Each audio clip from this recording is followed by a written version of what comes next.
السلام علیکم ورحمۃ اللہ وبرکاتہ۔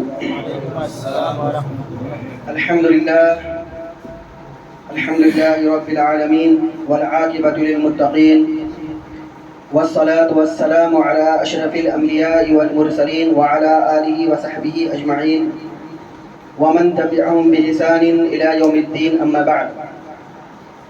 اعوذ باللہ السمیع العلیم من الشیطان الرجیم من همزه ونفخه ونفثه، بسم الله الرحمن الرحيم۔ فليضحكوا قليلا وليبكوا كثيرا، رب اشرح لي صدري ويسر لي أمري واحلل عقدة من لساني يفقهوا قولي، سبحانك لا علم لنا إلا ما علمتنا إنك أنت العليم الحكيم، وتب علينا إنك أنت التواب الرحيم۔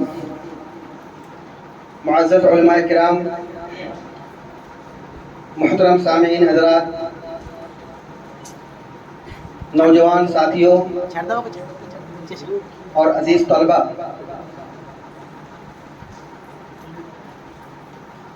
یہ میرے لیے بہت ہی فخر اور خوشی کی بات ہے کہ میں آپ لوگوں کے بیچ میں اصلاح اور تبلیغ کی غرض سے حاضر ہوا ہوں۔ اللہ سبحانہ و تعالیٰ فضلت الشیخ عبداللہ سلفی صاحب کو صحت و تندرستی عطا فرمائے اور ان کے علم میں اضافہ عطا فرمائے کہ مسلسل کئی دن سے وہ میرے ساتھ میں ہیں اور وہ بھی ماشاء اللہ الحمدللہ اسی کوشش میں لگے ہوئے ہیں کہ لوگوں کو اصلاح کی جائے۔ اللہ تعالیٰ ان کو جزائے خیر عطا فرمائے اور اللہ سبحانہ و تعالیٰ ہم سبوں کو کہنے سننے سے زیادہ اس پر عمل کرنے کی توفیق عطا فرمائے۔ ابھی مجھے یاد آیا کہ 2000 میں سنابل سے فراغت کے بعد میں اپنے گھر نہیں گیا تھا، سیدھا میرٹھ گیا تھا۔ میرٹھ میں تراویح پڑھائی اور رمضان المبارک کے بعد وہاں کے لوگ نماز نہیں پڑھا کرتے، اہل حدیث تھے لیکن نمازوں سے ان کو بہت الرجی تھی۔ ایک بہت بڑی مسجد تھی لیکن صرف ایک صف ہوا کرتی، ایک یا مشکل سے سوا صف ایسے ہوا کرتا، ایک بڑی تعداد تھی۔ میرٹھ میں ایک گلی تھی، گلی نمبر 12، اس پوری گلی بہت بڑی لمبی گلی تھی اور اس پوری گلی میں صرف اہل حدیث بس تھے۔ اس گلی کا نام ہی تھا آمین والی گلی۔ اس کے بعد اس کے بغل میں 11 نمبر گلی تھی، اس کے بعد 13 نمبر گلی تھی، تو 12 نمبر والی گلی اس میں بہت اہل حدیث ہے، پوری گلی اہل حدیث کی تھی الحمدللہ، اور وہ گلی آمین والوں کے نام سے فیمس تھے۔ 11 نمبر گلی میں بھی کچھ لوگ رہتے تھے اور 13 نمبر گلی میں بھی کچھ لوگ رہتے تھے۔ یوں سمجھ لیجیے تقریباً 400 یا 450 اہل حدیث رہے ہوں گے، لیکن مشکل سے نماز میں 10 آدمی یا 12 یا 15 آدمی ایسے ہوا تھا۔ مدرسہ چلتا تھا لڑکیوں کا اس مسجد میں، تو شیخ فضل الرحمان مدنی حفظہ اللہ جو کہ شیخ عبدالسلام بستوی رحمۃ اللہ علیہ کے داماد تھے، ان کی کوشش سے الحمدللہ ہم نے بستی میں گھوم گھوم کر لوگوں کو اکٹھا کیا، لوگوں کو ہم نے آر دلائی اور آر دلا کر کے سب سے پہلے ان کو نماز کے لیے کھڑا کیا۔ الحمدللہ ہماری محنت رنگ لائی اور اس کے بعد سے الحمدللہ نماز میں آنے لگے اور مسجد بھرنے لگے۔ اسی دوران میں ہم لوگوں کو خیال ہوا کہ اپنی بستی تو اصلاح ہم الحمدللہ کر ہی رہے ہیں، اس کے ساتھ ساتھ میں دوسرے بستی کی بھی اصلاح کرنی ہے۔ تو وہاں سے تقریباً 50-55 کلومیٹر دور ایک گاؤں تھا جس کا نام تھا للیانہ۔ تو پلاننگ یہ ہوا کہ اس بستی میں جا کر کے دعوت و تبلیغ کا کام کیا جائے، اصلاح کا کام کیا جائے، ایسے ہی کہ جیسے تبلیغی جماعت والے کرتے ہیں۔ تبلیغی جماعت والے وہ تو فضائل اعمال پڑھتے ہیں اور بہشتی زیور پڑھتے ہیں اور پتہ نہیں کیا کیا پڑھتے ہیں، تو ہم ایسے نہیں کریں گے، ہم کتاب اللہ اور سنت رسول اللہ صلی اللہ علیہ وسلم کی لوگوں کو دعوت دیں گے، اصلاح کا کام کریں گے۔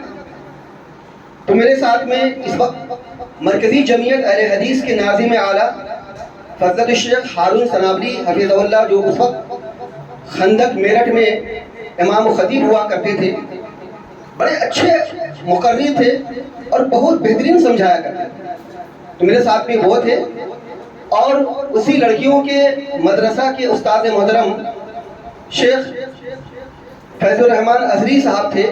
ہم 3 الحمدللہ علماء کرام تھے اور تقریباً 12-15 آدمی تھے، اور اس طرح سے ہم لوگ لدیانہ گاؤں گئے، اور وہاں پہ جا کر کے ہم نے لوگوں کو اکٹھا کیا، گھر گھر جاتے تھے. ایک ڈاکٹر صاحب تھے، ڈاکٹر خورشید صاحب، وہ ابھی نئے رمضان المبارک کے مہینے میں حدیث ہوئے. ان کو بہت جوش تھا، تقریباً ان کی عمر 60 سال سے اوپر رہی ہوگی، اور وہ چاہتے تھے کہ جو نعمت اللہ رب العالمین نے توحید کی شکل میں مجھے دی ہے وہ اس کو دوسروں تک پہنچانا چاہیے، اور زیادہ سے زیادہ توڑ پہنچانا چاہیے. بہت جوش و خروش میں اٹھے وہ، ہم سب اٹھے، تقریباً 12-15 آدمی تھے، ہم عالم دین تھے، اور لدیانہ گاؤں گئے، اور جا کر کے ہم نے وہاں پہ دعوت و تبلیغ کا کام شروع کیا. الحمدللہ ثم الحمدللہ ہماری محنت رنگ لائی. ہماری کوشش سے، ہماری محنت سے بہت لوگوں کی اصلاح ہوئی. جو لوگ رسوم و رواج کی پابندی کرتے تھے، جو لوگ نماز نہیں پڑھتے تھے، جو لوگ خرافات میں مبتلا تھے، اللہ سبحانہ و تعالیٰ نے ہماری کوشش سے، حقیر سی کوشش سے ان لوگوں کی اصلاح فرما دی، اور وہاں پہ الحمدللہ دعوت و تبلیغ کا کام شروع ہوا، اور ایک نئی چیز وہاں پہ وجود میں آئی. تو کہنے کا مقصد یہ ہے کہ مجھے یاد آ گیا کہ ابھی میں تقریباً 4-5-6 دن سے اسی دعوت و تبلیغ اور اصلاح کی غرض سے آپ کے درمیان میں آیا ہوں، اور الحمدللہ یہ دیکھ کر کے بڑی خوشی ہو رہی کہ آپ لوگوں کی تعداد، خاص کر کے ہمارے نوجوانوں کی تعداد الحمدللہ کتنی زیادہ ہے. اور ہم امید کرتے ہیں اور خواہش کرتے ہیں کہ کاش آپ سب صحابہ کرام رضی اللہ تعالی عنہم اجمعین کی طرح ایک جماعت ہو. اللہ کے نبی صلی اللہ علیہ وسلم نے 23 سال محنت کی، اور 23 سال محنت کر کے اللہ کے نبی صلی اللہ علیہ وسلم نے ایک ٹیم کو وجود میں لایا، ایک جماعت کو اللہ کے رسول صلی اللہ علیہ وسلم نے ترتیب دی، اور وہ جماعت نے ایسا محنت کیا کہ اس کی محنت، ان کی محنت اور ان کی قد و کاوش کا نتیجہ ہے کہ آج ہم اس گھر میں بیٹھ کر کے اللہ اور اللہ کے نبی صلی اللہ علیہ وسلم کی باتیں کر رہے ہیں. اگر وہ حضرات اپنی بیوی بال بچوں میں ہوتے، اگر وہ حضرات اپنے کاروبار میں مصروف ہوتے، عثمان غنی رضی اللہ تعالیٰ عنہ بہت بڑے کاروباری تھے نا، ابو بکر صدیق رضی اللہ تعالیٰ عنہ بہت بڑے کاروباری تھے، عبد الرحمن بن عوف رضی اللہ تعالیٰ بڑے بزنس مین تھے کھجوروں کے، اور اسی طریقے سے ابو طلحہ انصاری رضی اللہ تعالیٰ عنہ بھی بہت مالدار تھے، ان کا بہت بڑا بزنس تھا. وہ اگر چاہتے تھے تو اپنے بزنس میں اپنے بال بچوں میں رہتے، لیکن انہوں نے اس مشن کو ترجیح دی جس مشن کے لیے اللہ کے نبی صلی اللہ علیہ وسلم نے ان کو تیار کیا تھا. اور الحمدللہ ثم الحمدللہ اہل الحدیث کا مشن یہی ہے کہ اہل الحدیث کتاب اللہ اور سنت رسول اللہ صلی اللہ علیہ وسلم کو لے کر کے اٹھے اور کونے کونے تک جائے. یہ اہل الحدیث کا مشن ہونا چاہیے. آپ سب کمائیے، حلال رزق کمائیے، بال بچوں کی تربیت کیجیے، ماں باپ کے حقوق کو ادا کیجیے، حلال روزی کمائیے، آرام کیجیے، محنت مشقت کیجیے، لیکن آپ کے سامنے میں سب سے پہلا مقصد یہ ہونا چاہیے کہ کیسے ہم لوگوں کی اصلاح کریں. میرے بھائیوں، اگر اس طرح سے ہم بات کریں تو بہت لمبی ہوتی جائے گی. انشاءاللہ پھر کبھی کسی موقع پہ ہم اہل الحدیث جماعت کی کیا خصوصیات ہیں، اور اللہ کے نبی صلی اللہ علیہ وسلم نے ہمیں کس مشن پہ لا کر کے چھوڑا ہے، اور کون سی ذمہ داری اللہ کے رسول صلی اللہ علیہ وسلم نے خصوصاً اس جماعت کو، اہل الحدیث جماعت کو اللہ کے نبی صلی اللہ علیہ وسلم نے دی. انشاءاللہ پھر کبھی سلسلے میں بات کی جائے. اب یہ خطبہ مسنونہ کے بعد آپ کے سامنے میں سورہ توبہ کی ایک آیت ہم نے پڑھی ہے. اللہ سبحانہ و تعالیٰ نے ارشاد فرمایا فَلْيَضْحَكُوا قَلِيلًا وَلْيَبْكُوا كَثِيرًا. نبی کریم صلی اللہ علیہ وسلم ان کو چاہیے کہ یہ کم ہنسے اور زیادہ روئیں. اللہ سبحانہ و تعالیٰ نے اس آیت کریمہ کے اندر میں کم ہنسنے اور زیادہ رونے کا تذکرہ کیا اور حکم دیا۔ ہم میں سے کیا ہے کہ ہم لوگ کسی بات پر کھلکھلا کے ہنس دیتے ہیں۔ کوئی انٹرٹینمنٹ کی بات دیکھی، کسی نے کوئی انٹرٹینمنٹ کیا، کسی نے کوئی مزاحیہ ایکٹنگ کی، یا کسی میں کوئی ایسا معاملہ آ گیا کہ ہم اس کو دیکھ کر کے آٹومیٹک کھلکھلانے ہنسنے لگتے ہیں۔ ہنسنا کوئی گناہ کی بات نہیں ہے، یہ فطری بات ہے، لیکن روتے کتنا ہے اس کو سمجھنے والی بات ہے۔ ہم روتے کتنا ہے؟ ہنسنا چلیے فطری بات ہے، فطرت ہی کہ کوئی گناہ، کوئی مذاقہ، کوئی حرج کی بات کی، لیکن روتے کتنا؟ صحابہ کرام رضی اللہ تعالیٰ عنہ اجمعین میں سے ایک صحابی تھے حنظلہ رضی اللہ تعالیٰ عنہ۔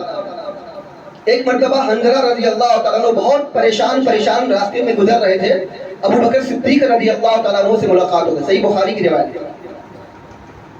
حنظلہ رضی اللہ تعالیٰ عنہ کو سے ملاقات بھی ابو بکر صدیق رضی اللہ تعالیٰ عنہ کے دونوں کے درمیان میں علیہ سلیک ہوئی۔ باتوں باتیں میں پوچھا حنظلہ کہاں جا رہے ہو؟ کہا حنظلہ تو منافق ہو گیا۔ منافق ہو گیا حنظلہ؟ ایسے کیسے ہو سکتا ہے بھائی؟ آپ مسلمان ہیں، مسلمان ہونے کے باوجود بھی اپنے آپ کو منافق کہہ رہے ہیں، کیا وجہ ہے منافق اپنے آپ کو کہنے کی؟ تو حنظلہ رضی اللہ تعالیٰ نے فرمایا منافق کہنے کی وجہ یہ ہے کہ جب ہم اللہ کے نبی صلی اللہ علیہ وسلم کے ساتھ میں بیٹھتے ہیں، آپ صلی اللہ علیہ وسلم جنت اور جہنم کا تذکرہ کرتے ہیں، آپ صلی اللہ علیہ وسلم ہمیں قبر کے عذاب کا تذکرہ کرتے ہیں، آپ صلی اللہ علیہ وسلم ہمیں اللہ رب العالمین کی رضامندی اور اس کی ناراضگی کا تذکرہ کرتے ہیں، جہنم کی ہولناکیوں کا تذکرہ کرتے ہیں۔ جب ان ساری باتوں کا تذکرہ اللہ کے نبی صلی اللہ علیہ وسلم کرتے ہیں تو ہمارا ایمان بہت ہائی لیول کا ہو جاتا ہے، بہت اونچا ہو جاتا ہے، بہت بڑھ جاتا ہے۔ لیکن ہم وہ آدمی ہیں کہ جب اپنی بیوی بال بچوں کے پاس جاتے ہیں، اپنے گھر والوں کے پاس جاتے ہیں، اپنی تجارت، اپنے کاروبار میں مصروف ہو جاتے ہیں، اپنے کھیت کھلیان میں مصروف ہو جاتے ہیں، تو کہاں جنت، کہاں دوزخ، کہاں قبر کا عذاب، کہاں اللہ کی رضامندی اور کہاں اللہ رب العالمین کی ناراضگی، سب کا سب تو بھول جاتے ہیں۔ تو یہ ہوا نا منافقت، وہاں تھے تو ایمان بالکل تازہ ہو چکا تھا، بڑھ چکا تھا، اور اپنے گھر میں گئے تو سب کا سب دھرا کا دھرا رہ گیا۔ تو ابو بکر صدیق رضی اللہ تعالیٰ نے کہا کہ اللہ کی قسم جو حال تمہارا ہے وہ حال تو ہمارا بھی ہے۔ چلو اللہ کے رسول صلی اللہ علیہ وسلم کے پاس میں چلتے ہیں اور اس مسئلے کا دریافت کرتے ہیں، پوچھتے ہیں۔ دونوں صحابی اللہ کے نبی صلی اللہ علیہ وسلم کے پاس میں آئے اور آ کر کے دونوں نے کہا کہ اے اللہ کے نبی صلی اللہ علیہ وسلم ہم تو منافق ہو گئے بھئی کیا کر دیا تو کہ تم منافق ہو گئے؟ کہا کہ اے اللہ کے نبی صلی اللہ علیہ وسلم معاملہ تو یہ ہے کہ جب ہم آپ کے مجلس میں بیٹھتے ہیں تو ایسا آپ تذکرہ کرتے ہیں، ہماری تو بالکل آنکھیں نم ہو جاتی ہیں، ہمارا ایمان تازہ ہو جاتا ہے، ہمارا ایمان بڑھ جاتا ہے۔ اور جب اپنے بیوی بال بچوں میں جاتے ہیں، کھیل کھلیان میں، بزنس میں جاتے ہیں تو سب کا سب دھرا کا دھرا رہ جاتا ہے کہ اللہ کی منافقت نہیں ہے۔ اللہ کے نبی صلی اللہ علیہ وسلم نے کیا جواب دیا؟ اللہ کے رسول صلی اللہ علیہ وسلم نے جواب دیا کہ تمہاری استھتی، تمہاری حالت جیسے میرے سامنے میں بیٹھ کر کے ہوتی ہے، ویسے اگر ہر حال میں ہو، ہر حالت میں ہو، ہر جگہ ہو، ہر مقام پہ ہو، ہر وقت ہو، تو بستر میں فرشتے آ کر کے تم سے مصافحہ کریں گے۔ اس حدیث سے کیا پتہ چلا؟ اس حدیث سے پتہ چلا کہ ہم بہت کچھ بھول چکے ہیں اور بہت ساری چیزوں سے ہم غافل ہو چکے ہیں۔ ہم ان باتوں سے بھول چکے ہیں کہ ہمیں مرنا ہے، ہم ان باتوں سے بے پرواہ ہو چکے ہیں کہ ہمیں قبر کے اندر جانا ہے، ہم ان باتوں سے لاپرواہ ہو چکے ہیں کہ ہم نے دنیا کی زندگی میں جن اعمال کو کیے ہیں ان اعمال کا اللہ رب العالمین کو حساب دینا ہے۔ ہم سب کچھ بھول گئے، ذرہ برابر بھی ہمارے دن رات میں کبھی بھی ہمارے مائنڈ میں یہ خیال نہیں آتا کہ ذرا سا ہم اللہ کو یاد کرتے ہوئے رو لیں، قبر کے عذاب کو یاد کرتے ہوئے رو لیں، اللہ رب العالمین کی ناراضگی سے ہم ڈر جائیں، جہنم کی ہولناکیوں سے ڈر جائیں، ہماری آنکھیں نم ہو جائیں۔ ایسا نہیں ہوتا۔ ایک حدیث سنیے، صحیح مسلم کی حدیث ہے، اللہ کے رسول صلی اللہ علیہ وسلم نے ارشاد فرمایا کنت نہیتکم عن زیارت القبور فزوروها، کہ میں نے تم کو قبروں کی زیارت کرنے سے منع کیا تھا، اب تم اس کی زیارت کرو۔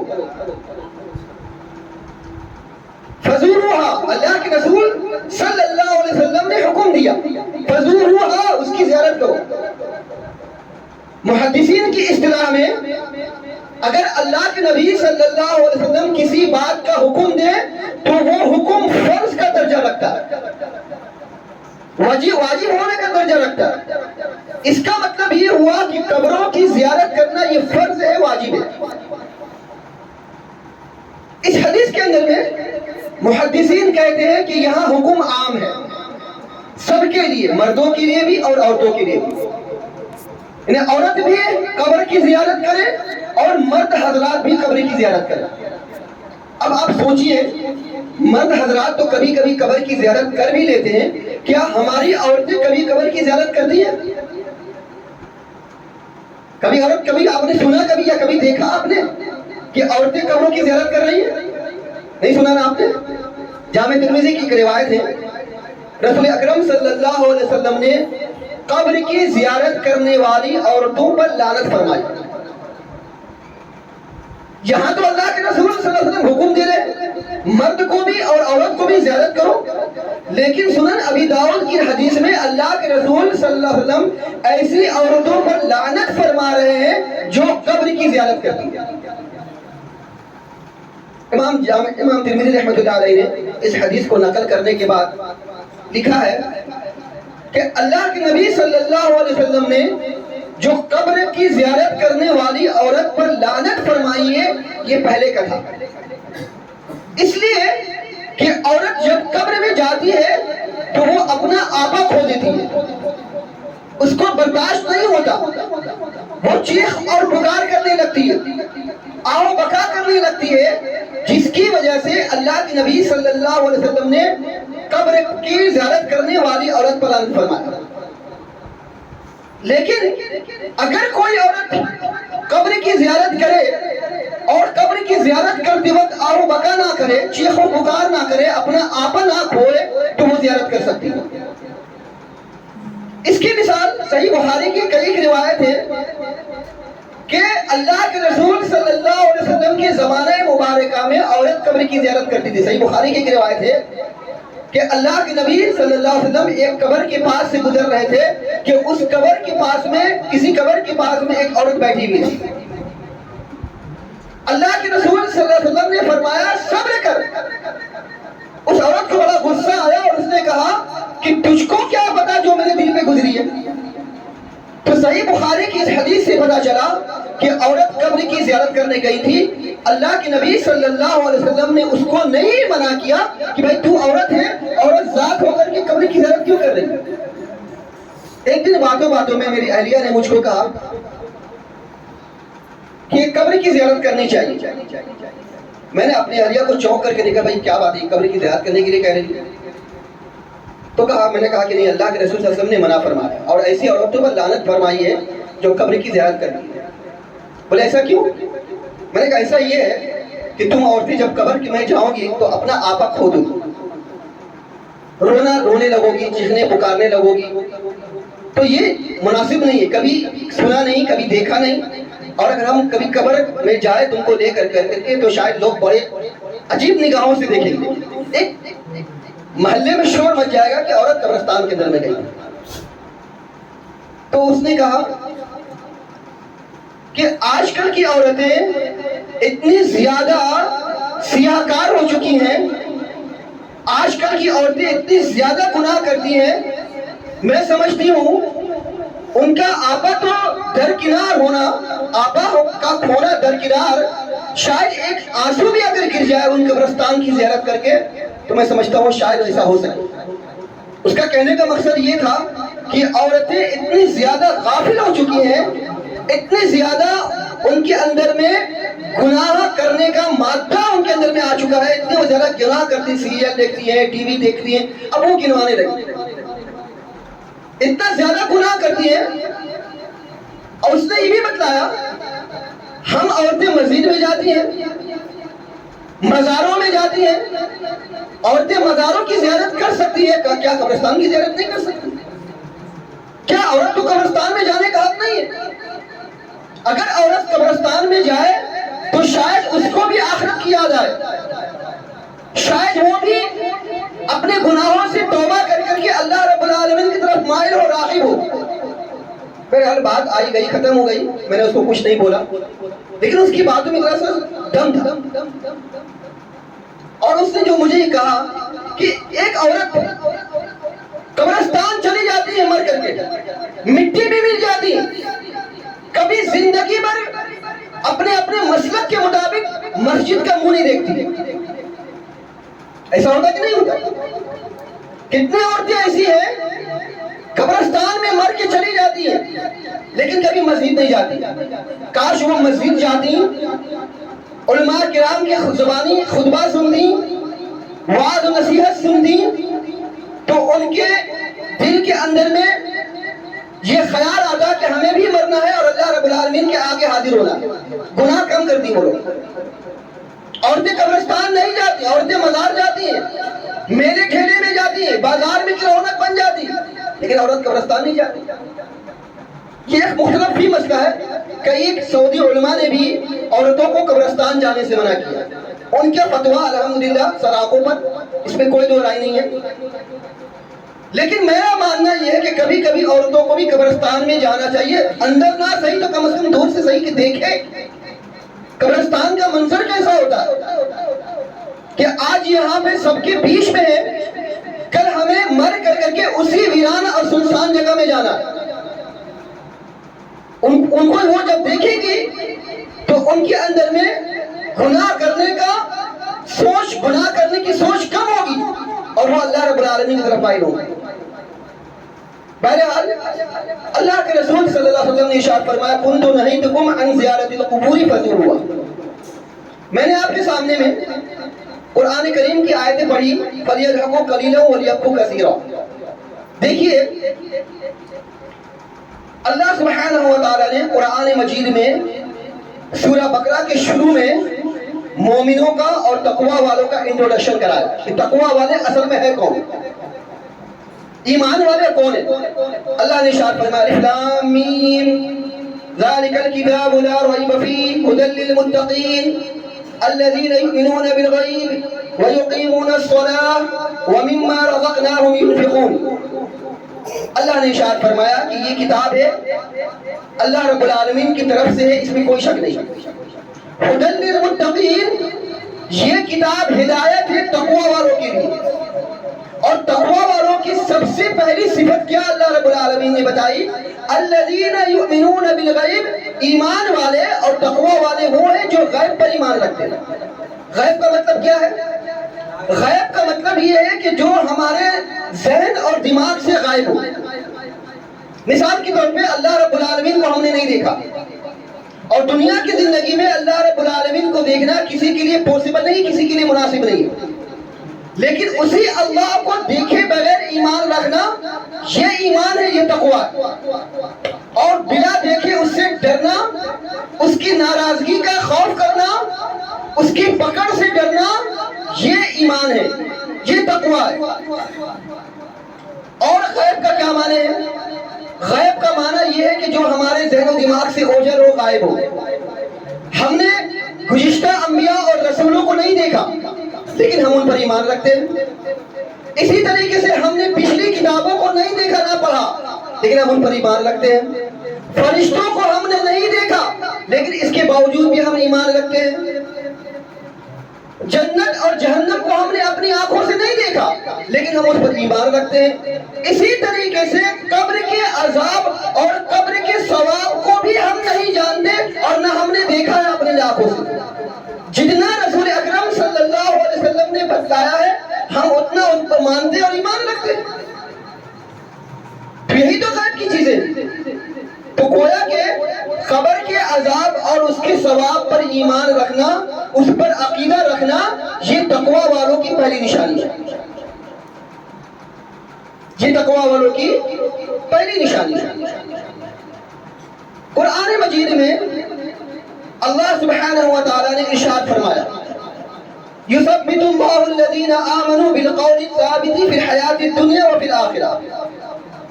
اللہ تعالیٰ ایمان والے کو ثابت قدم رکھتا ہے دنیا کی زندگی میں اور آخرت کی زندگی میں. کیا مطلب اس کا؟ بالقول الثابت فی الحیات الدنیا و فی الآخرہ، اللہ ایمان والے کو قول ثابت کے ذریعے سے دنیا میں بھی ثابت قدم رکھتا ہے اور آخرت میں بھی ثابت قدم رکھتا ہے۔ قول ثابت کیا ہے؟ قول ثابت ہے لا الہ الا اللہ۔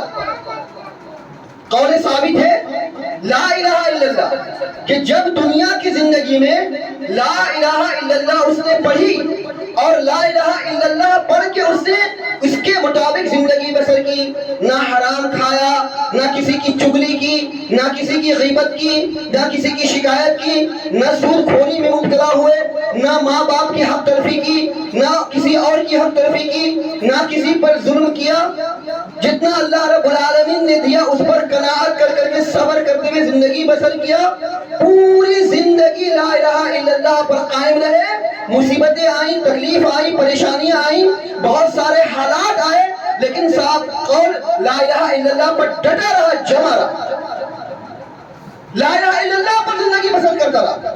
تو جو آدمی لا الہ الا اللہ پر زندگی بسر کرے گا، مرنے کے بعد جب قبر کے اندر میں جائے گا تو اس کی زبان سے لا الہ الا اللہ جاری ہوگا، زندگی میں لا الہ الا اللہ پر۔ ایک حدیث سنیے، سنن ابن ماجہ کی اور جامع ترمذی وغیرہ کی روایت میں آتا ہے، ابھی ہمارا موضوع ہے، آپ کے سامنے میں وضاحت کر دوں قبر کے بارے میں۔ کل جو پروگرام ہوا تھا وہاں پہ موت کے تعلق سے تھا، موت کے بعد اب قبر کے بارے میں بات ہو رہی ہے کہ ہم سب کو مرنے کے بعد قبر کے اندر میں جانا۔ ایمان ہے قبر کے بارے میں سب کو سب جانتے ہیں، اس سلسلے بتائیے ہاں کہ نہ جانتے ہیں؟ الحمدللہ قبر میں جانا ہے۔ قبر میں جانے کا کے بارے میں ایک حدیث لکھی ہے، سنن ابن ماجہ وغیرہ کی روایت میں آتا ہے، حضرت عثمان غنی رضی اللہ تعالیٰ عنہ، بہت ہی مشہور روایت ہے۔ عثمان غنی رضی اللہ تعالیٰ عنہ جب کسی قبر کے پاس میں کھڑے ہوتے تھے تو بہت زیادہ روتے تھے، اتنا زیادہ روتے تھے کہ ان کی داڑھی بھیگ جاتی تھی۔ تو پوچھنے والے نے پوچھا کہ آپ کے سامنے میں جنت کا تذکرہ ہوتا ہے، جہنم کا تذکرہ ہوتا ہے، آپ روتے نہیں، لیکن آپ جیسے قبر کے پاس میں کھڑے ہوتے آپ زاروں قطار ہونے لگتے، اس کی وجہ کیا ہے؟ عثمان غنی رضی اللہ تعالیٰ عنہ نے ارشاد فرمایا کہ یہ قبر آخرت کی منزلوں میں سے پہلی منزل ہے، آخرت کی منزلوں میں سے پہلی منزل ہے۔ اگر یہاں سب کچھ ٹھیک رہا تو آگے بھی آسان ہوگا، لیکن اگر یہاں پہ عذاب دیا گیا اور یہاں پہ ہم پکڑے گئے تو آگے کا مرحلہ، آگے کا معاملہ اس سے زیادہ سخت ہوگا اور مشکل ہوگا۔ اس سے کیا پتہ چلا اس حدیث سے کہ ہمیں اصل میں قبر کی تیاری کرنی چاہیے۔ آخرت کا معاملہ تو اللہ رب العالمین یوں ہی آسان کر دے گا اگر ہم قبر کے عذاب سے بچ گئے۔ اگر یہ حدیث آپ کو سمجھ میں نہیں آ رہی ہے کہ قبر کی منزل یہ آخرت کی منزل میں سے پہلی منزل ہے، تو ایک روایت، ایک آیت دیکھیے، قرآن مجید میں اللہ سبحانہ و تعالیٰ نے سورہ مومن کے اندر بھی ارشاد فرمایا آل فرعون کے تعلق سے، فرعون اور اس کے خاندان والوں کے تعلق سے، النار يعرضون عليها غدوا وعشيا ويوم تقوم الساعة ادخلوا إلى فرعون أشد العذاب۔ اللہ سبحانہ و تعالیٰ ارشاد فرماتا ہے کہ روزانہ صبح اور شام کو جہنم کو آل فرعون کے سامنے میں پیش کیا جاتا، دکھایا جاتا۔ ابھی تو وہ آخرت کی منزل نہیں ہوئی نا، ابھی تو قیامت قائم نہیں ہوئی۔ جب قیامت قائم ہوگی، جب حشر کا میدان برپا ہوگا، تب جا کر کے آخرت کا معاملہ پیش آئے گا، ابھی تو قیامت آئی نہیں ہے۔ تو اللہ سبحانہ و تعالیٰ ارشاد فرماتا ہے کہ روزانہ صبح اور شام آل فرعون پر جہنم کو پیش کیا جاتا ہے، جہنم کو دکھایا جاتا ہے۔ وَيَوْمَ تَقُومُ السَّاعَةُ، اور جب قیامت قائم ہوگی تو قیامت کے دن آل فرعون کے تعلق سے کہا جائے گا کہ ان کو جہنم کے اندر میں داخل کرو۔ اس آیت کریمہ سے یہ ثابت ہوتا ہے کہ روزانہ قبر کے اندر میں فرعون کو اور اس کے خاندان والے کو جہنم دکھلایا جاتا ہے۔ اس سے کیا پتا چلا؟ اس سے یہ پتا چلا کہ آپ یہ مت سمجھیے کہ قبر میں ہم قیامت تک سوتے رہیں گے، قبر میں جب اٹھیں گے تب ہمارا معاملہ نہیں، جیسے لوگوں نے آپ کو دفن کر دیا وہیں سے آپ کا معاملہ شروع ہو جاتا ہے۔ اگر یہ بات آپ کو اور نہیں سمجھ میں آ رہی ہے تو ایک اور حدیث سنیے، صحیح مسلم وغیرہ کی روایت میں، سنن نبی داؤد وغیرہ کی صحیح درجے کی روایت میں آتا ہے، رسول اکرم صلی اللہ علیہ وسلم ارشاد فرماتے ہیں کہ جب قبر میں میت کو سلا دیا جاتا ہے اور اس سے 3 سوالات کیے جاتے ہیں، جب بندہ تینوں سوالات کی جواب دے دیتا ہے تو اللہ کے رسول صلی اللہ علیہ وسلم ارشاد فرماتے ہیں کہ جہنم کی طرف ایک سوراخ کر دیا جاتا ہے اور اس بندے کو جہنم کی طرف دکھایا جاتا ہے۔ جہنم کی طرف دیکھ، وہ بندہ جہنم کی طرف دیکھتا ہے کہ جہنم کی آگ کے بعض حصے بعض کو کھا رہے ہیں، جس طریقے سے آگ کا لاوا ابلتا رہتا ہے نیچے سے اوپر سے دائیں سے بائیں سے، اسی طریقے سے وہ دیکھ رہا ہے کہ جہنم بالکل آپس میں ایک دوسرے کو کھائے جا رہا ہے۔ اتنا دردناک منظر، وہ جہنم کے حصے کو دیکھتا ہے تو فرشتے اس سے کہتے ہیں کہ یہ جہنم ہے جس سے اللہ رب العالمین نے تجھ کو بچا لیا، تو یقین پر تھا اور انشاءاللہ تو کل جب قیامت کے دن بھی اٹھے گا تو اسی یقین پر اٹھے گا۔ اور کافر اور منافق کے تعلق سے جب 3 سوالات اس سے کیے جائیں گے اور وہ تینوں سوالات کے جواب میں کہے گا ہاں ہاں لا ادری، ہاں ہاں لا ادری، ہاں ہاں لا ادری، میں نہیں جانتا، میں نہیں جانتا، میں نہیں جانتا، اللہ کے رسول صلی اللہ علیہ وسلم ارشاد فرماتے ہیں کہ جنت کی ایک کھڑکی کھول دی جاتی ہے یا جنت کی طرف ایک سوراخ کر دیا جاتا ہے اور اس کو دکھایا جاتا ہے دیکھیے جنت۔ وہ کافر اور منافق جنت کی طرف دیکھتا ہے اس کی خوبصورتی کو، اس کی نعمتوں کو اور اس کے بلند اور بالا عمارتوں کو دیکھتا ہے اور جب دیکھ لیتا ہے تو فرشتے اس سے کہتے ہیں کہ یہ اللہ رب العالمین کی نعمت جنت تھی جسے اللہ رب العالمین نے تجھ سے دور کر دیا، تو شک میں تھا، کنفیوژن میں تھا، زندگی بھر تو کنفیوز تھا، آیا یہ حق ہے کہ یہ حق ہے، یہ صحیح ہے یہ غلط ہے، کروں کہ نہ کروں، مسجد کی طرف جاتا تھا تو فرشتے شیطان تیرے بیچ میں آ جایا کرتے تھے، اللہ رب العالمین کے دین کو کام تجھ کو نہیں کرنے دیتا تھا، تجھ کو دنیا میں کاروبار میں اور اسی طریقے سے اور دیگر مشغولیات میں تجھ کو الجھائے رکھتا تھا، تو نے کبھی رویا نہیں، تو نے کبھی اللہ کا ذکر نہیں کیا، تو نے کبھی اللہ کو یاد نہیں کیا، تو نے کبھی عذاب قبر کے بارے میں معلومات حاصل نہیں کی، زندگی پر تو کنفیوژن تھا۔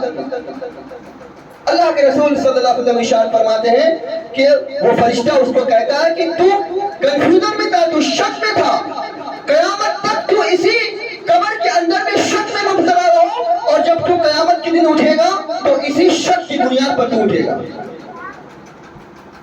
اس حدیث کے پیش نظر آپ کو سمجھ میں بات آ گئی کہ قبر پہلی منزل ہے، ہمیں تیاری کرنی ہے قبر کے تعلق سے۔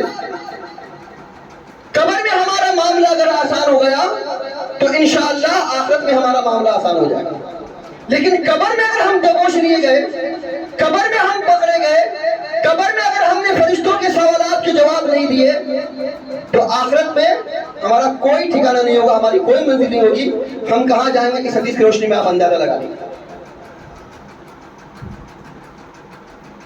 کیا فرمایا رسول اکرم صلی اللہ علیہ وسلم نے کہ ہمیں 3 سوالات کیے جائیں گے قبر کے اندر میں، من ربک کا، من نبیک کا، ما دینک کا۔ ہمارے نوجوان اور ہمارے بچے اچھی طریقے سے اس سوال کو یاد کر لیں، جس کو عربی میں کہا جاتا ہے اصول ثلاثہ۔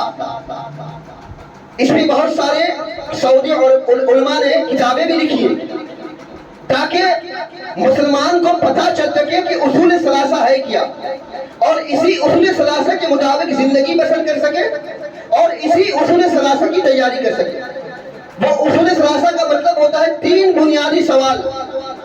من ربک کا، قبر میں سوالات کیے جائیں گے، سب سے پہلا سوال ہوگا من ربک کا، تیرا رب کون ہے؟ دوسرا سوال کیا جائے گا من نبیک کا، تیرا نبی کون ہے؟ تیسرا سوال کیا جائے گا ما دینک کا، تیرا دین کیا ہے؟ اسی 3 سوال کی جواب بھی اللہ سبحانہ و تعالیٰ نے انبیاء کرام علیہم الصلوۃ والتسلیم کی زبانی ہم کو بتلا دیا۔ ان 3 سوالوں کا جواب کیا ہے، اور انہی 3 سوالوں کے جواب کی تیاری کرنے کے لیے اللہ رب العالمین نے ہمیں عمر دی، 60 سال، 70 سال، 50 سال، 80 سال، 90 سال۔ ان 60 سال، 70 سال، 80 سال کے عمر میں ہم نے کبھی بھی اس کی تیاری کرنے کی کوشش نہیں کی کہ جب ہم قبر میں جائیں گے اور ہم سے سوال کیا جائے گا من ربک تو ہم جواب کیا دیں گے؟ کسی کے پاس میں جواب ہے من ربک؟ تیرا رب کون ہے، اس کا کوئی جواب ہے آپ کے پاس میں؟ من نبی کا، تیرا نبی کون ہے، اس کے بارے میں ہم جانتے ہیں؟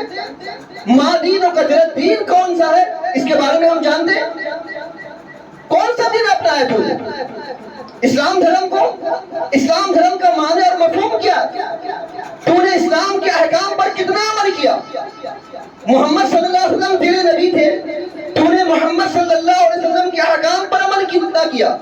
محمد صلی اللہ علیہ وسلم کی سنتوں پر تو نے کتنا عمل کیا؟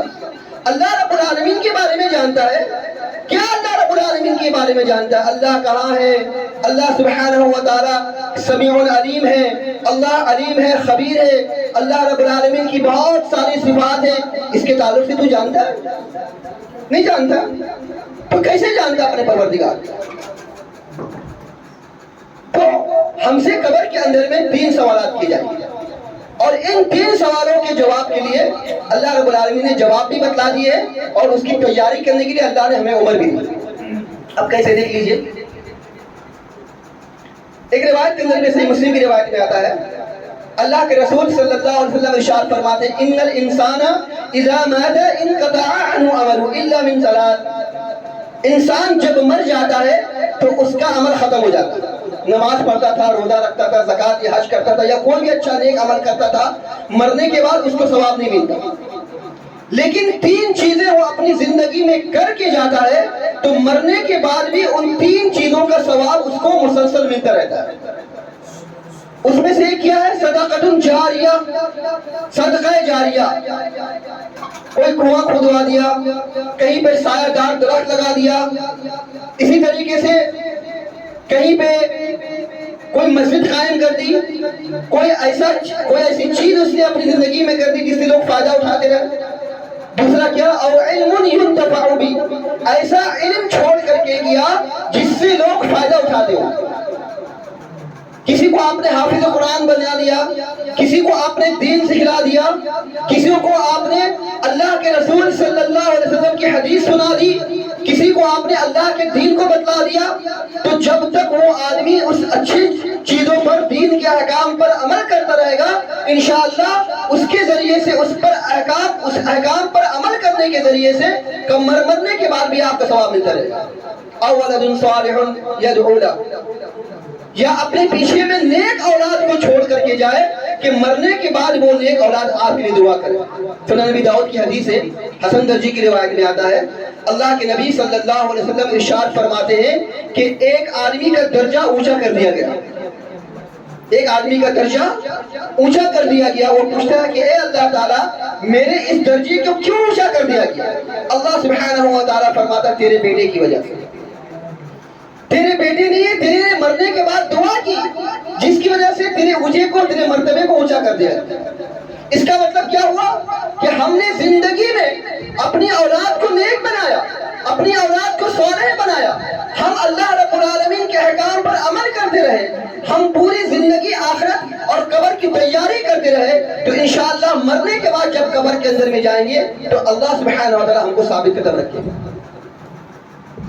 اسی طریقے سے ایک حدیث دیکھ لیجئے، بہت مشہور حدیث ہے، صحیح بخاری، صحیح مسلم وغیرہ کی روایت میں، اور بہت ساری حدیثوں میں یہ حدیث مروی ہے۔ اللہ کے رسول صلی اللہ علیہ وسلم ارشاد فرماتے ہیں، ایک قبر کے پاس سے گزر رہے تھے تو اس قبر والوں کو عذاب ہو رہا تھا۔ نبی کریم صلی اللہ علیہ وسلم نے فرمایا کہ اس قبر والوں کو عذاب ہو رہا، اور عذاب ہونے کی وجہ کوئی بہت بڑا گناہ نہیں تھا۔ گناہ یہ تھا کہ ایک آدمی پیشاب کے چھینٹے سے نہیں بچتا تھا اور دوسرا آدمی چغلی کرتا تھا۔ کیا پتہ چلا؟ قبر میں عذاب ہو رہا ہے، کس کی بنیاد پر؟ چغلی کرنے کی بنیاد پر۔ اگر آپ نے چغلی کھائی تو قبر میں آپ کو عذاب ہوتا رہے گا، کب تک؟ قیامت تک آپ کو عذاب ہوتا رہے گا۔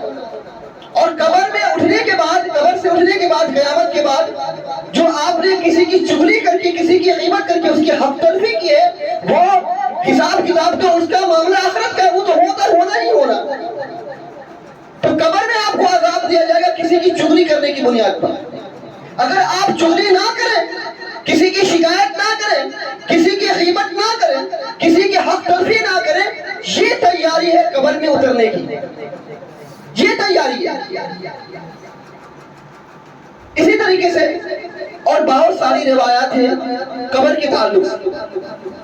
اللہ کے رسول صلی اللہ علیہ وسلم اما عائشہ رضی اللہ تعالیٰ فرماتی ہیں کوئی ایسی فرض نماز نہ ہوگی کہ جس میں اللہ کے نبی صلی اللہ علیہ وسلم عذاب قبر سے پناہ نہ مانگتے ہو، اور اپنی امت کو تاکید فرمائی اللہ کے نبی صلی اللہ علیہ وسلم نے کہ جب تم فرض نماز میں ہو، تشہد کی حالت میں ہو، دعائے معصورہ پڑھ چکو، تو وہ دعائے معصورہ پڑھنے کے بعد اللہ رب العالمین سے 4 چیزوں سے پناہ طلب کرو۔ 4 چیز کیا ہے؟ اللہم انی اعوذ بک من عذاب القبر، واعوذ بک من فتنة المسیح الدجال، واعوذ بک من فتنة المحیا ومن فتنة الممات۔ اے اللہ میں قبر کی عذاب سے تیری پناہ چاہتا ہوں۔ اللہ کے رسول صلی اللہ علیہ وسلم خود بھی پناہ مانگتے تھے قبر کی عذاب سے، اور ہمیں بھی تاکید فرمائیں کہ ہم قبر کی عذاب سے پناہ مانگتے ہیں۔ اللہ کے رسول صلی اللہ علیہ وسلم کے ایک صحابی تھے سعد بن معاذ رضی اللہ تعالیٰ عنہ۔ سعد بن معاذ رضی اللہ تعالیٰ عنہ کے تعلق سے مسند احمد کی روایت میں آتا ہے، اور اسی طریقے سے سنن نسائی کی روایت میں آتا ہے۔ اللہ کے نبی صلی اللہ علیہ وسلم ارشاد فرماتے ہیں کہ جب سعد رضی اللہ تعالیٰ عنہ کی وفات ہو گئی تو ان کی وفات سے رحمان کا عرش ہل گیا۔ نمبر 1، جب ان کی وفات ہوئی تو رحمان کا عرش ہل گیا۔ دوسرا کیا ہوا؟ دوسرا یہ کہ آسمان کے دروازے کھول دی گئے۔ تیسرا یہ کہ سعد بن معاذ رضی اللہ تعالیٰ عنہ کے جنازے پر 70,000 فرشتے شامل تھے۔ سعد بن معاذ رضی اللہ تعالیٰ عنہ کے جنازے پر 70,000 فرشتے شامل تھے، لیکن اس کے باوجود بھی جب ان کو قبر کے اندر میں دفن کر دیا گیا تو قبر نے ان کو دبوچ لیا۔ اللہ کے رسول صلی اللہ علیہ وسلم کے صحابی جن کو قبر میں دبوچ دیا گیا، تو ہم سب تو ایک ادنا سے آدمی ہیں، تو ہمارا کیا حشر ہوگا؟ ہمارا کیا حشر ہوگا؟ تو ہمیں اندازہ لگانا چاہیے قبر کے عذاب کے تعلق سے۔ ایک اور روایت کے اندر میں اللہ کے رسول صلی اللہ علیہ وسلم نے ارشاد فرمایا کہ انسان جب مر جاتا ہے تو مرنے کے بعد اس کے ساتھ میں 3 چیزیں جاتی ہیں۔ قبر تک 3 چیزیں جاتی ہیں، 2 چیزیں واپس آ جاتی ہیں اور 1 چیز اس کے ساتھ میں رہتی ہے۔ وہ 2 چیزیں کیا واپس آتی ہیں؟ اہلہ ومالہ وعملہ۔ یہ 3 چیز اس کے ساتھ میں جاتی ہے، اس کے اہل و عیال، اس کے گھر والے، اس کے باپ بھائی، اس کے دوست احباب، اس کا مال جو اس کے رشتہ داروں کی جیب میں ہوتا ہے، اور اس کا عمل۔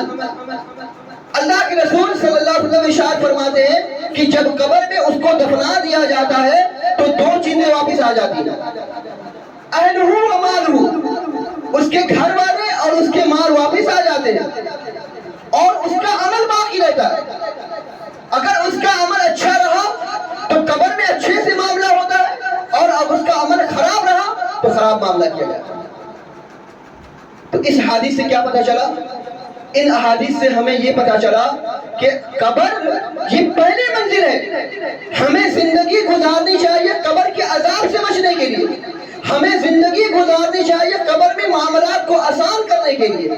اگر ہم نے پوری زندگی بنا لی قبر کے عذاب سے اپنے آپ کو محفوظ کر لیا تو انشاءاللہ آخرت کی منزل ہمارے لیے آسان ہوگی۔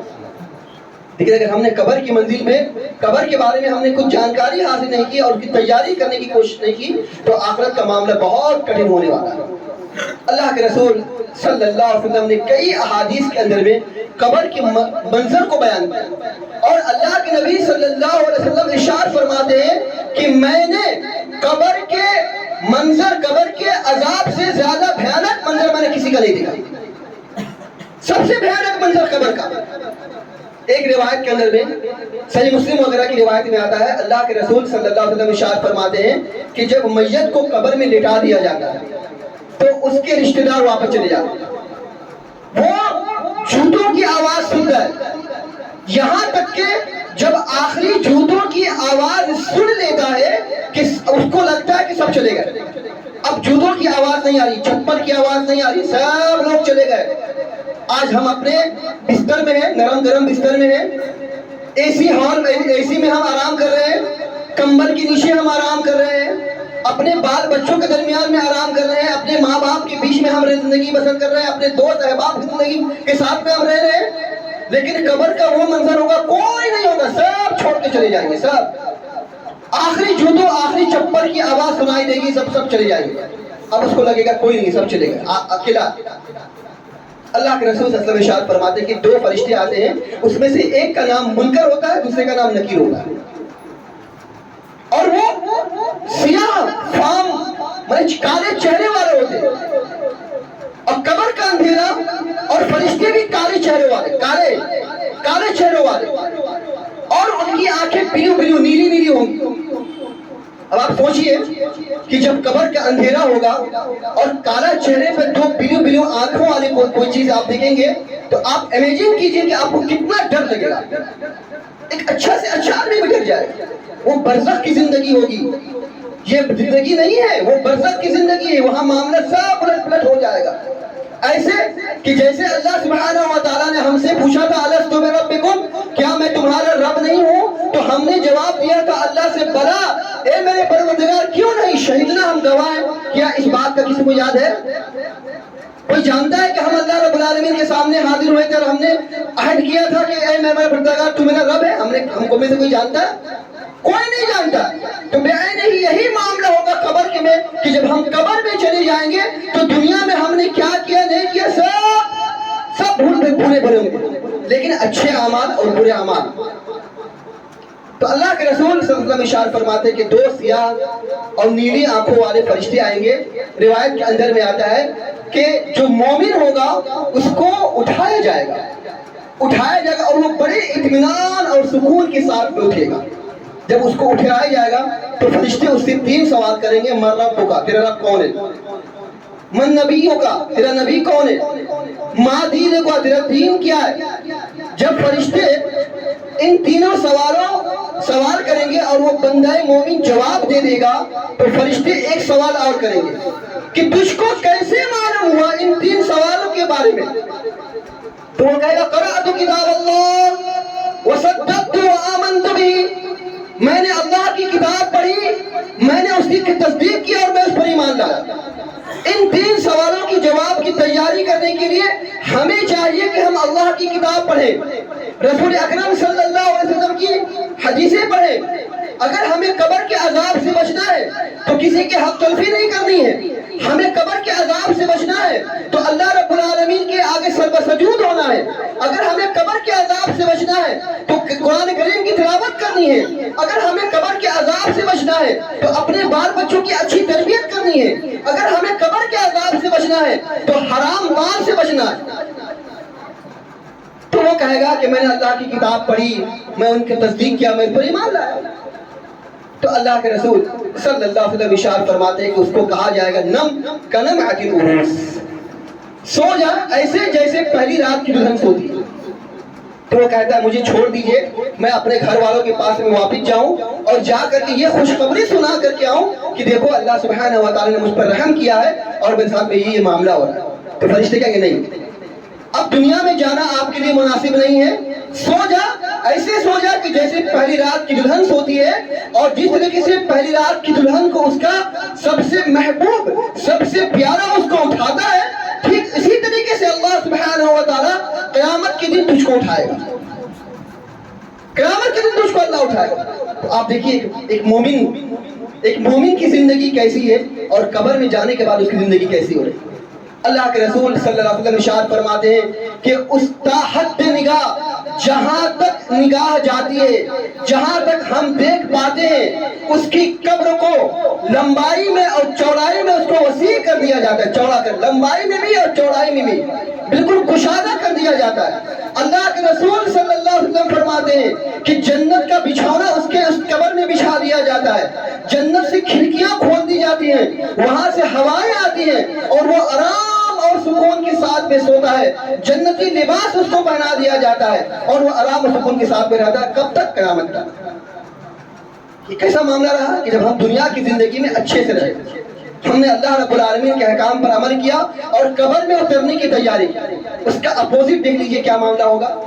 اللہ کے رسول صلی اللہ علیہ وسلم ارشاد فرماتے ہیں کہ جب کافر اور منافق آدمی جب سویا ہوا ہوگا تو اس کے پاس بھی وہی دو فرشتے آئیں گے، منکر اور نکیر، سیاہ فام والی دو نیلی آنکھوں والے فرشتے آئیں گے، اس کو اٹھائیں گے۔ اللہ کے رسول صلی اللہ علیہ وسلم ارشاد فرماتے ہیں وہ بہت ہکا بکا گھبرایا ہوا حیران و پریشان اٹھے گا، حیران و پریشان اٹھے گا۔ اللہ کے فرشتے وہ بھیجے ہوئے فرشتے منکر نکیر اس سے سوال کریں گے من ربک، تیرا رب کون ہے؟ وہ کہے گا ہاں ہاں لا ادری لا ادری، میں نہیں جانتا، میں نہیں جانتا، میں نے تیاری نہیں کی، میں نے قبر میں اترنے کی تیاری نہیں کی ہے میں نے۔ اس سے پوچھا جائے گا من نبی ہوگا، تیرا نبی کون ہے؟ ہاں ہاں لا ادری لا ادری، نہیں جانتا میرا نبی کون ہے۔ بس اپنے نبی کے بارے میں سنتا ہوا آیا تھا، جب میلاد النبی آتا تھا تو ہری جھنڈی لے کر کے نکل جاتا تھا، جب محمد رسول اللہ صلی اللہ علیہ وسلم کا نام آتا تھا تو انگوٹھی چوم لیا کرتا تھا، جب محمد عربی صلی اللہ علیہ وسلم کا نام آتا تھا تو جھوم لیا کرتا تھا، لیکن کبھی محمد عربی صلی اللہ علیہ وسلم کے تعلق سے ہم نے جاننے کی کوشش نہیں کی، کبھی ان کی سنتوں کو نہیں اپنایا، کبھی محمد رسول اللہ صلی اللہ علیہ وسلم کی حدیثوں پر ہم نے عمل نہیں کیا۔ لوگ کہتے تھے فلاں محمد رسول اللہ صلی اللہ علیہ وسلم سے جیسے لوگ ایمان لاتے تھے میں اس پر ایمان لایا، بس ان کے تعلق سے کچھ نہیں جانتا۔ اللہ کے رسول صلی اللہ علیہ وسلم ارشاد فرماتے ہیں اس سے پوچھا جائے گا ما دینکا، تیرا دین کیا ہے؟ وہ جواب دے گا ہاں لا ادری، کچھ نہیں جانتا، بس نام کا مسلمان تھا، کام کا مسلمان نہیں تھا۔ لوگ مسلمان تھے، مسلمان گھر میں پیدا ہوا، اسلام کی اہمیت کو نہیں سمجھا، اسلام کی عظمت کو نہیں سمجھا، مسلمان کی ذمہ داری کیا ہوتی ہے وہ ہم نے نہیں سمجھا، مسلمان کو قبر میں اترنے کی تیاری کیسے اور کس طریقے سے کرنی چاہیے وہ کبھی ہم نے سوچا بھی نہیں۔ ہاں ہاں لا ادری لا ادری۔ اللہ کے رسول صلی اللہ علیہ وسلم ارشاد فرماتے ہیں کہ جب وہ بندہ یہ کہے گا تو اس کی قبر کو اتنا تنگ کر دیا جائے گا، اتنا تنگ کر دیا جائے گا کہ یہاں کی پسلی یہاں آ جائے گی، یہاں کی پسلی یہاں ہو جائے گی، قبر اس کو دبوچ لے گی۔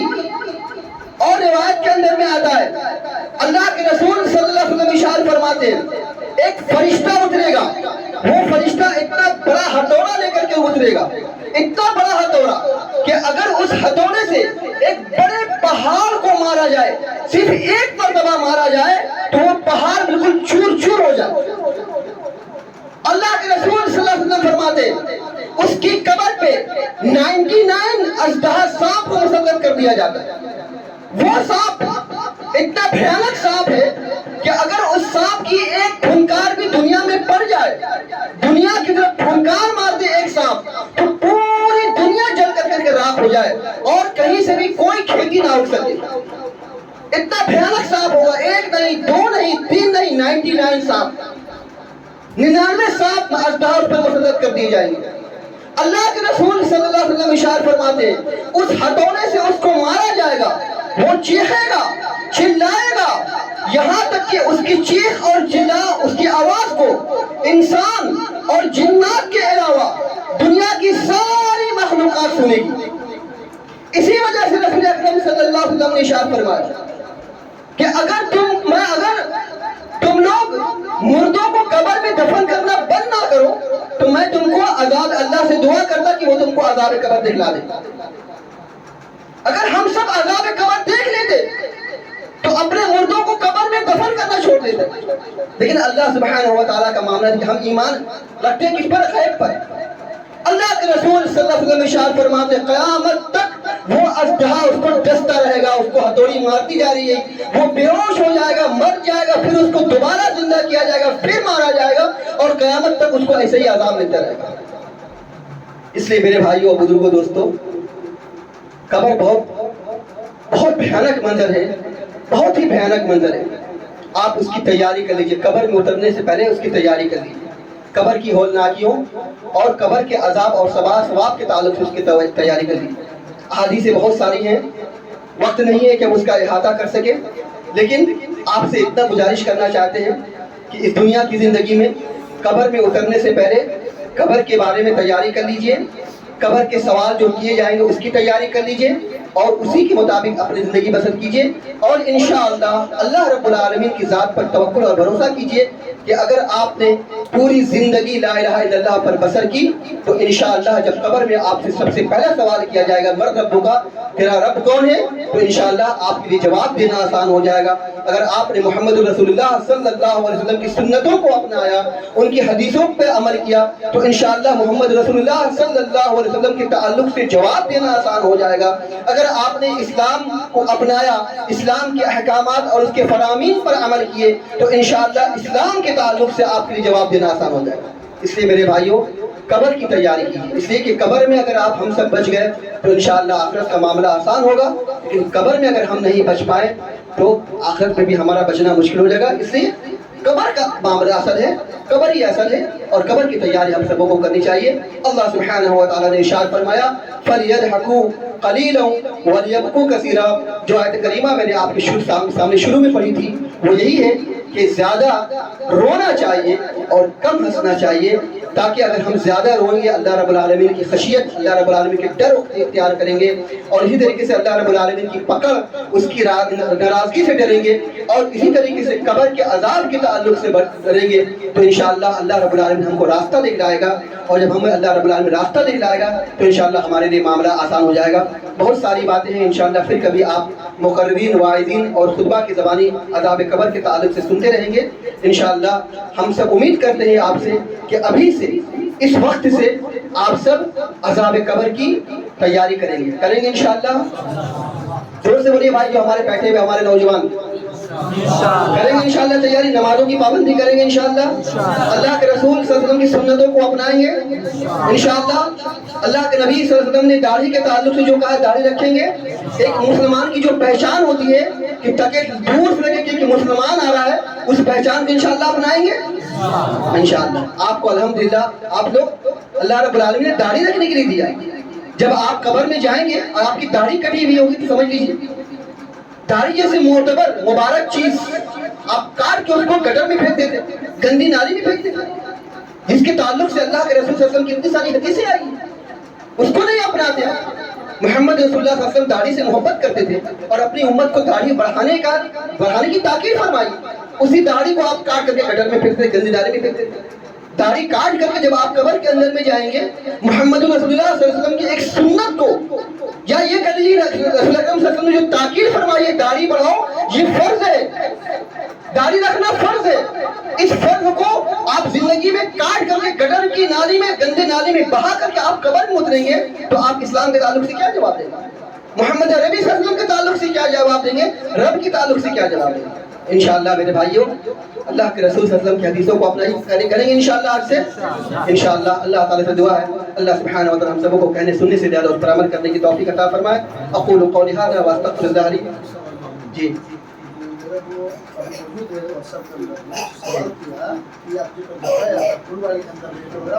جی جماعت چننے والا جاہلیت کرنے والا شرشہ والی جماعت نہ رسول اللہ صلی اللہ علیہ وسلم. بھائی کا سوال ہے کہ جماعت کے بارے میں بتا دو, رسول کے جماعت کیا ہے, شرشہ والی جماعت کیا ہے, کون جماعت چھوڑنے کے بعد جاہل کو دنوں ہوگا؟ میرے محترم کا سوال یہ ہے کہ کل میں نے پروگرام میں کہا تھا, صحیح مسلم کی حدیث میں اور صحیح بخاری کی بھی روایت میں ہے, اللہ کے رسول صلی اللہ علیہ وسلم نے ارشاد فرمایا کہ جو آدمی جماعت سے ایک بادشت بھر اپنے آپ کو الگ کر لے گا تو اس کی موت ہوگی تو جاہلیت کی موت مرے گا.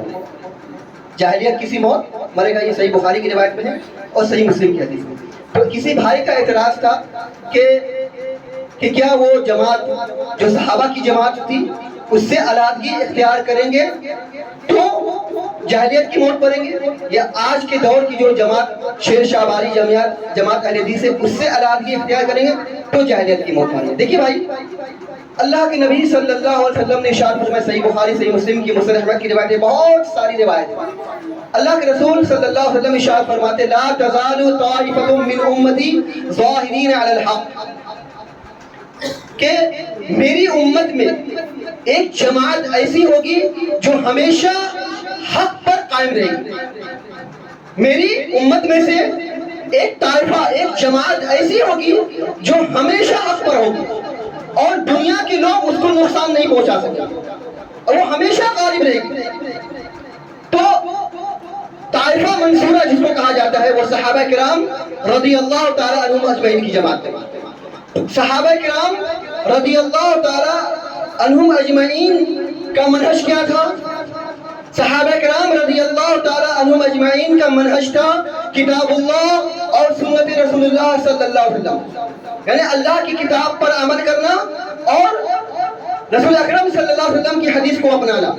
یہی وجہ ہے کہ امام ابن علی مدینی رحمۃ اللہ علیہ فرماتے ہیں کہ اللہ کے نبی صلی اللہ علیہ وسلم نے جو یہاں یہ کہا ہے کہ طائفۃ من امتی، میری امت میں سے ایک جماعت ہمیشہ حق پر رہے گا، اس سے مراد اہل الحدیث ہے، اہل الحدیث کی جماعت ہے. مسند احمد میں امام احمد رحمۃ اللہ علیہ فرماتے ہیں کہ رسول اکرم صلی اللہ علیہ وسلم نے یہ ارشاد فرمایا کہ لا تزال طائفۃ من امتی، میری امت میں سے ایک جماعت ہمیشہ غالب رہے گی، ہمیشہ حق پر رہے گی. وہ جماعت کون ہے؟ امام احمد رحمۃ اللہ علیہ فرماتے ہیں وہ جماعت اہل حدیث ہے. اہل حدیث کا منہج کیا ہے؟ صحابہ کا منہج کیا ہے؟ صحابہ کا منہج ہے کتاب اللہ اور سنت رسول اللہ صلی اللہ علیہ وسلم، اور اہل الحدیث کا منہج بھی الحمدللہ ثم الحمدللہ کتاب اللہ اور سنت رسول اللہ صلی اللہ علیہ وسلم. تو اہل الحدیث یہ صحابہ کی جماعت ہے. صحابہ کا جو منہج وہی اہل الحدیث کا منہج، جو سلف صالحین کا منہج، جو تابعین کا منہج، جو تبع تابعین کا منہج، جو ائمہ مفسرین کا منہج، جو ائمہ محدثین کا منہج، جو سلف صالحین اور علماء سلف کا منہج، وہی منہج اہل الحدیث کا بھی ہے. تو اہل الحدیث اس جماعت سے الگ کیسے ہو گئی؟ صحابہ کی جماعت سے کیسے ہو گئی؟ اللہ کے رسول کیا فرمایا؟ لا تزال طائفۃ من امتی، ہر دور میں، ہر وقتوں میں، ہر جگہ پر ایک جماعت ایسی ہوگی جو ہمیشہ حق پر رہے گی. اس جماعت کے تعلق سے اللہ کے رسول صلی اللہ علیہ وسلم نے پہلے ہی بتلا دیا کہ وہ جماعت ہمیشہ ہر دور میں حق پر رہے گی اور وہ اہل حدیث کی جماعت ہے. اس زمانے میں صحابہ کی جماعت تھی، اس کے بعد تابعین کا زمانہ آیا، وہ جماعت تھی، اس کے بعد تابعین کا زمانہ آیا، وہ جماعت تھی، اس کے بعد سلف صالحین کا زمانہ آیا، وہ جماعت تھی، اس کے بعد ائمہ محدثین، ائمہ مفسرین کا دور آیا، وہ اہل الحدیث کی جماعت تھی. اور آج کے دور میں الحمدللہ ثم الحمدللہ ہم اہل الحدیث ہیں اور ہمارا بھی منہج کتاب اللہ اور سنت رسول اللہ. نام ہے شیر شاہ والی جمعیت اہل حدیث، لیکن اہل حدیث ہے. اگر شیر شاہ والی جمعیت اہل حدیث کا کوئی بھی ایک منہج کتاب اللہ اور سنت رسول اللہ سے ہٹ کر ہے، کوئی بھی منہج، تو آپ اس پر اعتراض کرنے کا آپ کو حق حاصل ہے. لیکن اگر یہ کتاب اللہ اور سنت رسول اللہ کو اپناتی ہے اور ذرہ برابر بھی یہ جماعت کتاب اللہ اور سنت رسول اللہ سے نہیں ہٹتی ہے، تو اگر آپ ہٹتے ہیں تو آپ جاہلیت کی موت مریں گے. آپ جاہلیت کی موت مریں گے. سب آدمی، ایک آدمی الگ ہو گیا، دو آدمی الگ ہو گیا، تین آدمی الگ ہو گیا، چار آدمی الگ ہو گیا، ہٹتے سب ہٹ گئے، تو بتائیے اہل الحدیث کا وقار اور منصب کیا ہوگا؟ یہ جماعت کہاں ہوگی؟ اسی اللہ کے واسطے اس اہل الحدیث کے ٹکڑے بننے کا سبب مت بنیے اپنے آپ کو جماعت سے علیحدہ کر دیں. اگر آپ کو کوئی اختلاف ہے جماعت کے امیر سے تو اس کو کتاب اللہ اور سنت رسول اللہ صلی اللہ علیہ وسلم کی روشنی میں حل کیجیے. اس کا مطلب یہ نہیں کہ آپ جماعت سے علیحدہ ہو جائیے، اپنے آپ کو علیحدہ کر لیجیے. میرے پاس میں کچھ لوگ آئے تھے ہمارے بغیر مسجد سے، وہ کچھ نوجوان تھے، وہ آ کر کے کہنے لگے کہ ہمارے مسجد میں کچھ لوگ امامت کرتے ہیں امام صاحب کی غیر موجودگی میں. تو پھر مسئلہ کیا ہے؟ مسئلہ یہ کہ وہ لوگ گٹکا کھاتے ہیں، بیڑی پیتے ہیں، کھینی کھاتے ہیں. میں نے کہا دیکھیے واقعی میں جو لوگ کھینے گٹکا کھاتے ہیں یہ اعتراض کی بات ہے، لیکن اس کا مطلب یہ نہیں ہے کہ آپ جماعت سے علیحدگی اختیار کیجیے. آپ جائیے جماعت میں، جائیے جماعت میں بولیے، اس کو جماعت کے لوگوں کو اکٹھا کیجیے اور اپنی بات کتاب اللہ اور سنت رسول اللہ صلی اللہ علیہ وسلم کی روشنی میں حل کرنے کی کوشش کیجیے. انشاءاللہ راستہ اللہ آپ کو دکھائے گا، آپ کو حل ملے گی. اس کا یہ مطلب نہیں کہ اپنے آپ کو جماعت سے علیحدگی اختیار کر لیجیے. اگر سارے لوگ جماعت سے علیحدہ ہو جائیں گے تو جماعت کا منصب کیا ہوگا، جماعت کا وقار کیا ہوگا. اس لیے میرے بھائیوں، بزرگوں، دوستوں، اللہ کے واسطے جماعت اور جمعیت سے جڑ کر کے رہیے. اگر منہج یہ کتاب اللہ اور سنت رسول اللہ کا ہے، یہ جماعت اہل الحدیث کی جماعت ہے جو صحابہ کی جماعت ہے. اگر آپ نے صحابہ کی اس جماعت کو اللہ کے رسول صلی اللہ علیہ وسلم نے کتنی جافشانی، کتنی محنت اور مشقت کے ساتھ میں اللہ کے رسول صلی اللہ علیہ وسلم نے تیار کیا، اس وجہ سے تاکہ میرے بعد یہ جماعت دنیا پر غالب ہو اور دنیا میں اللہ کے بندوں کو اللہ کا دن پہنچا. یہ ذمہ داری اللہ کے رسول صلی اللہ علیہ وسلم نے اہل الحدیث کو دی ہے. اگر ہم نے اس جماعت سے علیحدگی کر کے علیحدگی اختیار کر لیا تو گویا کہ ہم نے اس منصب کو اپنے سر سے اتار کر کے پھینکا، ہم نے اللہ کے رسول صلی اللہ علیہ وسلم کے حکم کو اور فرمان کو پھسلا دیا. اس سے میرے بھائیوں، بزرگوں، دوستوں، اہل جماعت سے جڑ کر کے رہیے، جمعیت سے جڑ کر کے رہیے. اگر کسی قسم کی کوئی شکایت ہے، دیکھیے ہم سب انسان ہیں، غلطیاں ہوتی ہیں. امیر بھی کوئی فرشتہ نہیں ہے، اس سے بھی کوئی غلطی سرزد ہو سکتی ہے، کوئی غلطی خامی ہو سکتی ہے. اگر کوئی غلطی اور خامی سرزد ہو رہی ہو تو اللہ کے رسول صلی اللہ علیہ وسلم نے کیا ارشاد فرمایا؟ اللہ کے رسول صلی اللہ علیہ وسلم نے ارشاد فرمایا انما کہ مومن کا آئینہ ہوتا ہے. مومن کا آئینہ ہوتا ہے. کیوں فرمایا اللہ کے رسول صلی اللہ علیہ وسلم نے؟ کہ آپ جب آئینہ کے سامنے میں کھڑے ہوتے ہیں تو آئینہ کبھی جھوٹ نہیں بولتا. جتنے چہرے پہ آپ کی داغ ہوتی ہے آئینہ اتنا ہی بتلاتا ہے، نہ زیادہ بتلاتا ہے نہ کم بتلاتا ہے. اور آئینہ کی ایک صفت یہ بھی ہے کہ آئینہ آپ کے سامنے بھی بولتا ہے، کسی سے غیبت نہیں کرتا، آئینہ کسی سے چغلی نہیں کرتا، آئینہ آپ کو بتلاتا ہے. اللہ کے رسول صلی اللہ علیہ وسلم نے ارشاد فرمایا، سلسلہ احادیث صحیحہ کی روایت ہے کہ مومن کا آئینہ ہے. آئینہ بنیے. آپ کے مومن بھائی کے اندر بھی جو خرابی ہے، خامی ہے، اس کو متنبہ کیجئے، اس کی اصلاح کی کوشش کیجئے. اس کی غیبت مت کیجئے آئینے کی طرح، اس کی شکایت مت کیجئے آئینے کی طرح، اس کی اصلاح کیجئے. اللہ رب العالمین نے قرآن مجید میں سورہ حجرات میں ارشاد فرمایا انما المؤمنون اخوہ فاصلحوا بین اخویکم. مسلمان آپس میں بھائی ہیں، لہذا تم ایک دوسرے کی اصلاح کرو. آئینہ بن کر کے رہیے، آئینہ بنیے. کسی کے سامنے میں اپنے امیر کی اطاعت، اس کی اطاعت سے اپنے آپ کو منہ مت موڑیے، ہاتھ مت کھینچیے. کسی کے سامنے میں جا کے شکوہ شکایت مت کیجیے، بلکہ اصلاح کا کام کرنے کی کوشش کیجیے. انشاءاللہ اگر آپ کی نیت میں اچھی رہی تو اصلاح ہوگا اور جماعت کی بھی اصلاح ہوگی اور جماعت انشاءاللہ آگے بڑھے گی. انشاءاللہ آپ لوگ جماعت سے اختیار کریں گے، جماعت سے اختیار نہ کریں گے انشاءاللہ، جماعت کو مضبوط بنائیں گے. ہر اٹھا کے کہیں انشاءاللہ جماعت کو مضبوط بنائیں گے انشاءاللہ. جماعت سے جڑ کر کے رہیں گے انشاءاللہ. اپنے امیر کی اطاعت و فرما برداری کریں گے انشاءاللہ. اللہ رب العالمین کے احکام اور نبی کریم صلی اللہ علیہ وسلم کی سنتوں پر عمل کرنے کی کوشش کریں گے. وجزاکم اللہ خیر. السلام علیکم ورحمۃ اللہ وبرکاتہ.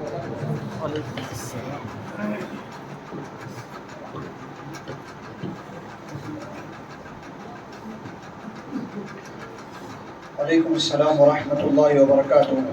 جزاکم اللہ خیرا واحسن الجزاء. یہ تھے ہمارے درمیان مہمان خصوصی جو کئی دنوں سے دعوتی دورے پر ہے، شیخ ناصر ندیم سنابلی حفظہ اللہ، جو قبر کے موضوع پر بڑے ہی بہترین انداز میں خطاب کر رہے تھے. اور